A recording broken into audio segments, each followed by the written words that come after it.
বন্ধুরা, আমার ডিমের অমলেট কারি রেডি হয়ে গেছে। দারুণ লোভনীয়। দেখো, দেখেই মনে হচ্ছে না জিভে জল চলে এসেছে। একদম গরম ভাত হোক, রুটি হোক, আমরা এটা যেহেতু ভাত দিয়ে খাবো বলে একটু গ্রেভি তো রাখছি। শীতের সময় দেখছো ধোঁয়া উঠছে, আর দেখো সাইড দিয়ে তেল বেরিয়েছে। তোমরা আশা করি বুঝতে পারছো এই ঝোলটা কতটা লোভনীয় হবে। এরকম গরম গরম ঝোল, আহ দেখো, এরকম রাখি আমি। দারুণ হয়েছে, দেখতেও যেমন সুন্দর হয়েছে। আমি একটু মুখে দিয়ে দেখলাম, শাহি গরম মশলা ছড়িয়ে দিয়েছি, ঢাকা চাপা দেওয়া ছিল। এখন আমি নাবিয়ে নিয়ে পরিবেশন করব।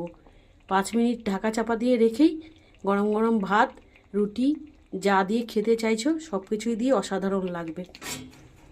আলুগুলো সুন্দরভাবে গলে গেছে। হ্যাঁ, আমি এইরকমভাবে ডিমের পাতলা করে ঝোল করি এই অমলেট কারিটা। তোমরা তো যারা খেয়েছো জানোই, আর যারা খাওনি একবার এইভাবে বানিয়ে খেয়ে দেখবে, অসাধারণ লাগবে। ঠিক আছে, রাখছি ভিডিওটা। রেসিপিটা কেমন লাগলো কমেন্ট করে জানাবে। দেখা হবে অন্য কোনো রেসিপি নিয়ে অন্য কোনো ভিডিওতে। Ta ta, love you.